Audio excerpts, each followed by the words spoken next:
তখন আপনার রাস্তাঘাটগুলো ভালো ছিল না, এখনো খুব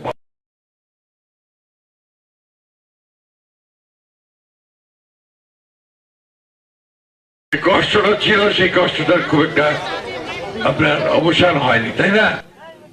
আমরা ভোট দেই কেন? ভোট দিই সরকার থেকে ভাবি নতুন সরকার আসবে, আমাদের এলাকার উন্নয়ন করবে, কাজ কাম করবে, তাই তো? বাংলাদেশে ভাগ্য খারাপ, 15 বছর তো গেল শুধু মারামারি করে, আপনার ভোটটাই ঠিক মতো দিতে পারি নাই, আমরা ভোট কেন্দ্রেও যাইতে পারি নাই, 3টা টার্ম গেছে, তাই না? এবার একটা সুযোগ আসছে আল্লাহর হুকুমে। আমরা যে আন্দোলন করছি, আমাদের ছেলেরা আন্দোলন করছে, আমাদের লোক অনেক শহীদ হয়ে গেছে, তাদেরকে কিন্তু আপনার এই তাদের বিনিময়ে আজকে আমরা একটা সুযোগ পেয়েছি যে আল্লাহ আমাদের একটা ভোট দেওয়ার সুযোগ করে দিয়েছে। তো এই সুযোগটা আমাদের নিতে হবে। আমরা সবাই ভোট দিব আমাদের পছন্দের মতো লোক এবং দলকে, তাই না? আমার ভোট আমি দিব যাকে খুশি তাকে দেব। এই পরিবেশটা তৈরি হবে বলে আমরা আশা করতেছি। আমরা আশা করতেছি যে ভোটের দিন সবাই দল বেঁধে গিয়ে আমরা ভোটটা দিব। আর আমি তো আসছি আপনাদের কাছে প্রার্থী হয়ে। আমার মার্কাটা আপনারা এমনি জানেন, দলটাও জানেন। আমার দল হচ্ছে বিএনপি, আর মার্কা হচ্ছে আপনার ধানের শীষ, তাই না? তো এখন পুরানা দল, শহীদ প্রেসিডেন্ট জিয়া রহমান ছিল আমার দলের প্রতিষ্ঠাতা, বেগম খালেদা জিয়া দীর্ঘকাল আমার দলকে নেতৃত্ব দিয়েছেন। উনি গত মাসের 30 তারিখে তিনি চলে গেছেন। তার জানা যায় লক্ষ লক্ষ লোক গেছে। সেই লোক গেছে কেন? এই কারণে তারা মনে করেছে যে খালেদা জিয়া তাদের খুব কাছের লোক ছিল, তিনি বেইমানি করেননি, দেশের মানুষের পক্ষে কথা বলেছেন, জেলেও গেছেন, 6 বছর জেলে ছিলেন।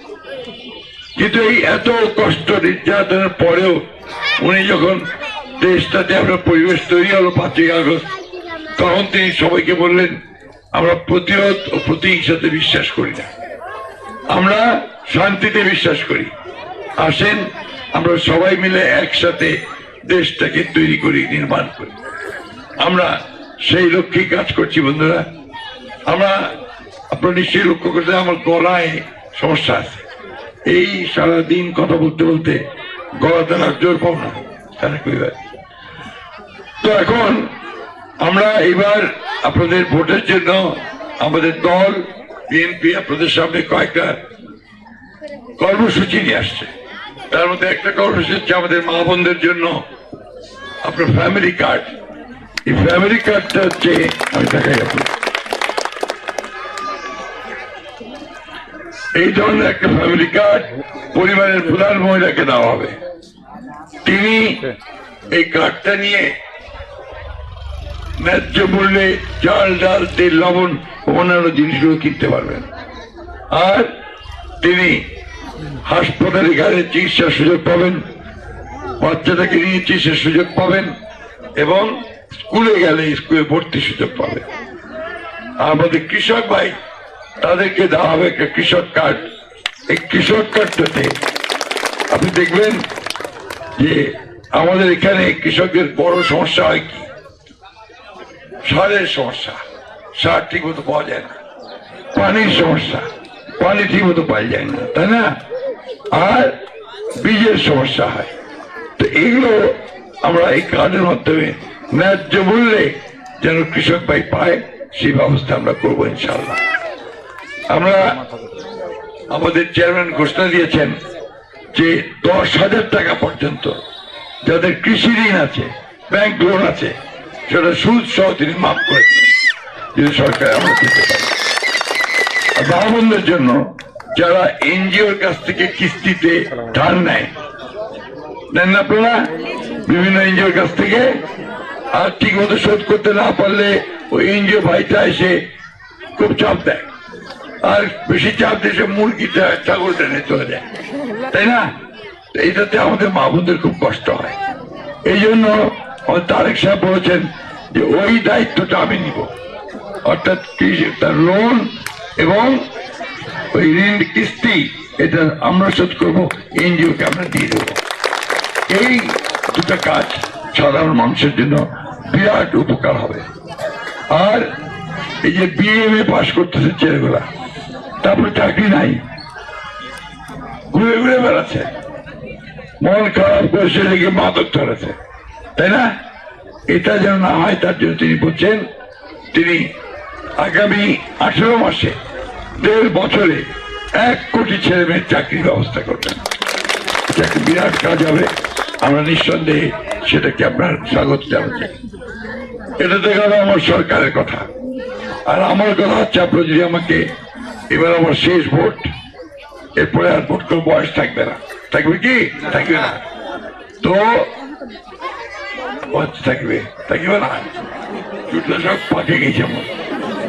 তো এখন ধরেন আমার যেটা ইচ্ছা যে ঠাকুরগাঁও যে সমস্ত অঞ্চলগুলোতে আপনার কাজ হয়নি সেগুলোতে কাজ করা, রাস্তাঘাট, স্কুল, কলেজ।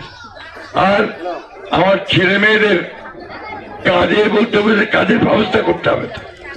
কাজের ব্যবস্থা করতে হলে আমাদেরকে এখানে একটা কলকারখানা তৈরি করতে হবে। একটা সুগার মিল ছিল, আছে এখনো, ওই না থাকে একটা অবস্থা, কোনো রকমে চলতেছে, নতুন কোন চাকরির ব্যবস্থা নাই। এখানে আমরা এই ঠাকুরগাঁতে কৃষিভিত্তিক শিল্প করে তুলব, যাতে করে আমাদের ছেলেমেয়েরা কাজ পায়। আমরা কারিগরি শিক্ষা দিতে চাই, ইলেকট্রিশিয়ান, কার্পেন্টার, প্লাম্বার, এগুলো বাইরে খুব চাহিদা, মিডল ইস্টে, আরব দেশে।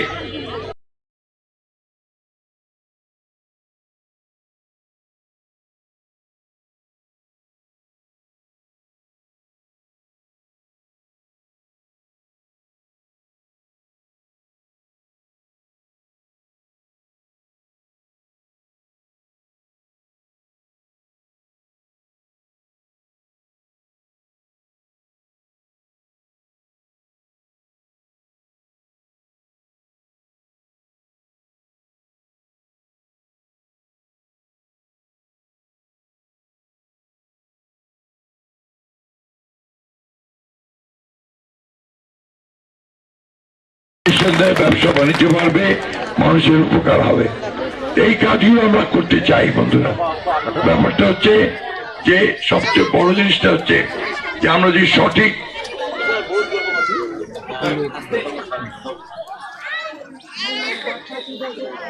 সবচেয়ে বড় জিনিস হচ্ছে যে আমরা যদি সরকারটাকে ঠিক নির্বাচন করতে না পারি, সঠিক লোকটাকে যদি ভোট দিতে না পারি, তাহলে আমাদের কোনো কাজ এগুলো হবে না, তাই না? তো আমি জানি না, আমি শুনছি অতীতে নাকি টাকা পয়সা দিলে সব চাকরি বাকরি দিত, আমি বলতে পারবো না। তো আপনাদেরকে এটুকু কথা দিতে পারি যে আমরা যদি নির্বাচিত হই, আমি যদি নির্বাচিত হই, আপনাদেরকে কোনো কাজের জন্য কোনো টাকা দিতে হবে না, কাউকে দিতে হবে না। এবং সমস্ত রকমের সন্ত্রাস, দুর্বৃত্তায়ন আমরা বন্ধ করার জন্য আপনার চেষ্টা করব। আমি বক্তৃতা শেষ করবো ভাই, কারণ শক্তিতে কুলাচ্ছে না এখন, আপনার ওই শরীরটার এই গলা বন্ধ হয়ে গেছে, তো জোর লাগতেছে।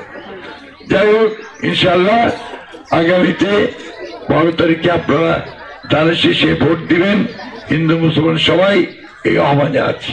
আর হিন্দু ভাই বোনদের বলতে চাই, আপনারা নিজেদেরকে দুর্বল ভাববেন না। আপনারা সবসময় ভয় পান যে ভোট দিতে যাবো, গোলমাল না হয়, ভোট দিয়ে ফিরে আসবো, সেরকম গোলমাল না হয়। আপনাদেরকে আমি আশ্বাস দিতে চাই এবং প্রতিশ্রুতি দিতে চাই যে ইনশাল্লাহ ভোটের দিন বা ভোটের সময় বা অন্য সময় কখনো কোনো গোলযোগ হবে না। আমরা সেটা শক্ত হাতে দমন করব। আপনারা এই দেশের মানুষ, এই দেশের নাগরিক, আমার যে অধিকার আছে সে অধিকার আপনারও আছে।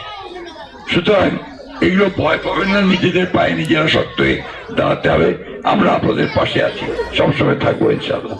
সব শেষে আপনারা সবাই ভালো থাকবেন, সুস্বাস্থ্য নিয়ে, ছেলে মেয়ে নিয়ে ভালো থাকবেন এবং ফেব্রুয়ারি মাসের 12 তারিখে আমাকে ধানের শেষে ভোট দিয়ে আমাকে কাজ করার সুযোগ দিবেন, এই আহ্বান আবেদন জানিয়ে আমি শেষ করছি। আসসালামু আলাইকুম। হিন্দু ভাই, নমস্কার।